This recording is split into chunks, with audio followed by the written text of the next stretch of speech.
Hello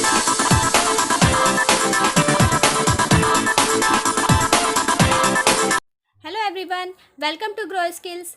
आज हम जानेंगे क्लास फर्स्ट का हिंदी सिलेबस, जो कि इस सेशन के लिए बहुत ही ज़्यादा इम्पॉर्टेंट है और हम इसको स्टेप बाय स्टेप समझेंगे कि बच्चों को किस तरीके से इनकी प्रैक्टिस कराई जाती है और आप किस तरीके से इनको करवा सकते हैं। सो फ्रेंड्स, आज की वीडियो स्टार्ट करते हैं। सबसे पहले बच्चों को बताया जाता है भाषा। चैप्टर होता है भाषा। भाषा के दो रूप होते हैं, मौखिक और लिखित। मौखिक का मतलब होता है जब भी हम किसी से बोलकर अपनी बात को प्रकट करते हैं, ठीक है। जैसे मैं अभी बात कर रही हूँ, अभी आपको कुछ बता रही हूँ, तो ये भी हमारा एक मौखिक भाषा है। उसके बाद आता है लिखित। लिखित भाषा का मतलब होता है जब हम कोई भी चीज़ लिखकर किसी को समझाते हैं, किसी को बताते हैं। जैसे न्यूज़पेपर होता है, वो भी एक लिखित भाषा का ही रूप है। तो इस तरह से बच्चों को एग्जाम्पल देकर समझाया जाता है मौखिक और लिखित में क्या डिफरेंस है। नेक्स्ट आता है वर्णमाला। वर्णमाला में सबसे पहले हम वर्ण बताते हैं। वर्ण का मतलब जिसमें जो अक्षर होते हैं, जैसे स्वर और व्यंजन, दो तरह से इनको बांटा गया है। स्वर हमारे 11 होते हैं, जैसे ए, आ, ई, इस तरह से। उसके बाद व्यंजन 33, जिसमें कै कबूतर, कै खरगोश, गै गमला, ये सब आते हैं। उसके बाद बच्चों को सिखाई जाती है मात्राएं। मात्राएं में ए, ओ, ए, ऐ, ये सारी मात्राएं इसमें बताई जाती हैं। और जब मात्राएं सीख जाते हैं बच्चे, उसके बाद बच्चों को बताया जाता है शब्द तथा वाक्य। मतलब धीरे धीरे बच्चों को क्या सिखाए जाते हैं, शब्द बनाने बताए जाते हैं। जैसे मात्रा से रिलेटेड, मान लो हम ओ से सिखा रहे हैं, जैसे चोर, मोर, ठीक है, ये सब क्या है, ओ की मात्रा वाले शब्द हैं। तो एक एक करके इन सब चीज़ों को बताया जाता है। और जब बच्चे शब्द बनाना सीख जाते हैं, उसके बाद वाक्य सिखाए जाते हैं। जैसे इसमें पिताजी पिताजी आते हैं, माला हंसती है, सूर्य पूरब में निकलता है, चल उठकर धूप में बैठ, ये सब क्या है, वाक्य हैं। उसके बाद आता है नाम वाले शब्द, जैसे फलों के नाम, सब्जियों के नाम, व्यक्तियों के नाम। हमारे डेली लाइफ में जो भी शब्द यूज़ किए जाते हैं, वो सब बच्चों को धीरे धीरे बताए जाते हैं, जिससे कि बच्चों को उनका ज्ञान हो और उनको वो समझ सके। तो जैसे यहाँ पर हमने फलों के नाम लिख दिए, सब्जियों के नाम, व्यक्तियों के नाम, और भी बहुत सारे नाम होते हैं। जैसे जो आसपास की हमारी चीज़ें हैं उसके नाम, या इस विद्यालय में जो भी वस्तुएं हैं उनके नाम, ठीक है। तो ये सब एक एक करके बताया जाता है और उनको टॉपिक ले लिया जाता है कि आज हम इसके बारे में पढ़ेंगे, तो वो सब इसमें कराते हैं। उसके बाद आता है लिंग। लिंग में पुल्लिंग और स्त्रीलिंग सिखाए जाते हैं। जैसे स्त्रीलिंग माता और पुल्लिंग पिता। तो इस तरह से बच्चों को बताया जाता है। जैसे यहाँ पे पुल्लिंग में शब्द दिए गए, छात्र, बूढ़ा, मुर्गा, बैल, मोर, बकरा। उसके बाद स्त्रीलिंग में छात्रा, बुढ़िया, मुर्गी, गाय, मोरनी, बकरी। तो ये सब क्या है, स्त्रीलिंग शब्द हैं। उसके बाद आता है वचन। वचन में मतलब हम कोई भी चीज़ जब हम काउंट करते हैं, एक है या एक से ज़्यादा है, ठीक है, उनको हम बोलते हैं वचन। एक वचन और बहुवचन, ये बच्चों को बताए जाते हैं। जैसे लड़की एक वचन, लड़कियां,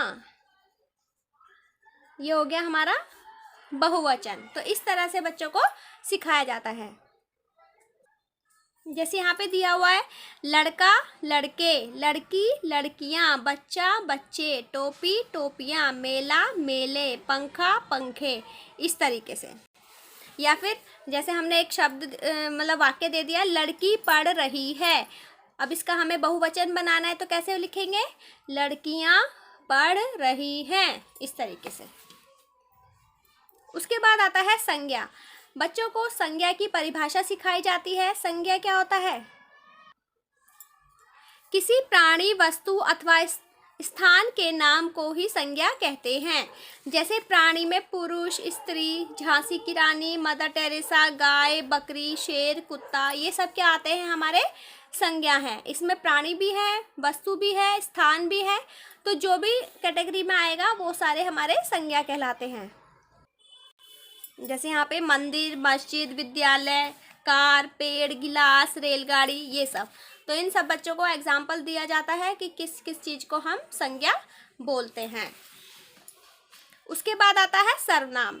जो शब्द संज्ञा के स्थान पर लगाए जाते हैं उनको हम क्या बोलते हैं? सर्वनाम। जैसे यह, वह, वे, ठीक है, ये सब हमारे सर्वनाम में आते हैं।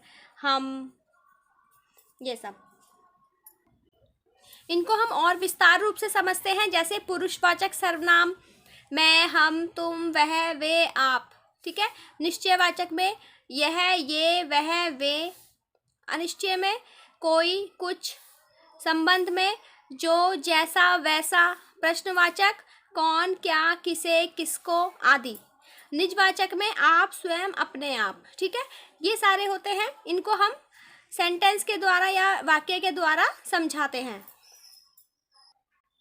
नेक्स्ट आता है क्रिया।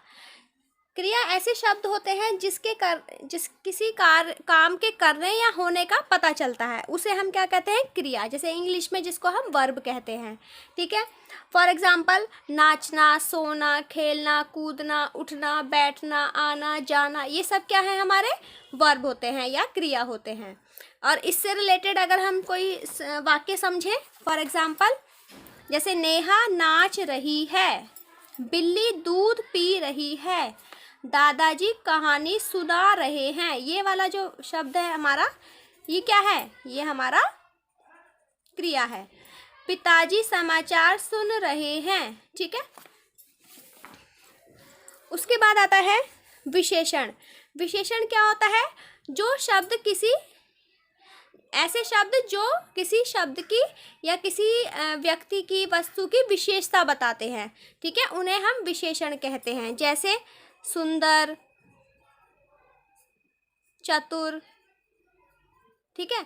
तो हम जैसे इसका वाक्य बनाए, मोहन चतुर लड़का है, तो वो क्या हो गया? चतुर एक विशेषण हो गया कि मोहन जो है क्या कर रहा है, जो विशेषण है तो मोहन के बारे में बता रहा है। विशेषण क्या? मोहन एक चतुर लड़का है। मोहन कैसा लड़का है? चतुर। गीता सुंदर लड़की है, तो गीता कैसी लड़की है? सुंदर। तो ये क्या हो गया? विशेषण हो गया। उसके बाद आता है पर्यायवाची शब्द। पर्यायवाची शब्द का मतलब होता है जब हम किसी शब्द की बात करते हैं उससे रिलेटेड सेम शब्द हमारे निकल कर आते हैं, ठीक है, उनका अर्थ जो होगा वो सेम होगा, तो वो हमारे पर्यायवाची कहलाते हैं। फॉर एग्जाम्पल जैसे यहाँ पे आकाश, आकाश का हो गया नभ, गगन, अंबर, आसमान। तो ये आकाश के ही क्या है? अलग अलग शब्द हैं, पर इन सभी का अर्थ क्या है? सेम निकल रहा है। जैसे आँख, नेत्र, लोचन, नयन, अक्षी, ठीक है। तो इस तरह से बच्चों को पर्यायवाची शब्द याद कराए जाते हैं। उसके बाद आता है विलोम शब्द। विलोम शब्द का मतलब क्या होता है? कोई भी शब्द है उसका अर्थ उल्टा हो, ठीक है, उसे हम विलोम कहते हैं। जैसे एक, अनेक, ये इसका उल्टा हो गया अच्छा, बुरा, ठीक है। तो वो सब किस में आते हैं? विलोम शब्द में। उसके बाद आता है गिनती। बच्चों को हिंदी में गिनती भी सिखाई जाती है, जैसे 1, 2, 3, 4, इस तरीके से। तो ये हिंदी में हमने लिखा है, ठीक है। जैसे हम इंग्लिश में ONE1 सिखाते हैं, ONE1, TWO2, ठीक है, तो वही चीज़ हिंदी में भी सिखाई जाती है। इनको हम बोलते हैं गिनती। उसके बाद आता है पत्र।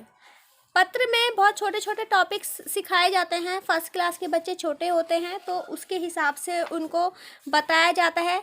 तो सबसे पहले अवकाश हेतु प्रार्थना पत्र सिखाया जाता है। उसके बाद या फिर बीमारी के लिए छुट्टी चाहिए, उसके लिए पत्र दिया जाता है, ठीक है। तो ये इसके अंदर आ जाएगा। उसके बाद आता है निबंध। निबंध में स्टार्टिंग में 10 लाइन सिखाई जाती हैं। तो उसमें जैसे गाय का निबंध हो गया, विद्यालय का हो गया, पुस्तकालय का हो गया, ठीक है। तो छोटे छोटे निबंध कराए जाते हैं तो ये सब आता है क्लास फर्स्ट में। ये जो है एक्सटर्नल पार्ट है, जो सिलेबस के बाद बच्चों को ये भी चीज़ें कराई जाती हैं। सो फ्रेंड्स, ये था ओवरऑल क्लास फर्स्ट का हिंदी सिलेबस। वीडियो अच्छी लगी हो तो प्लीज़ चैनल को सब्सक्राइब करें, वीडियो को लाइक करें और शेयर करें। मिलते हैं अगले वीडियो में।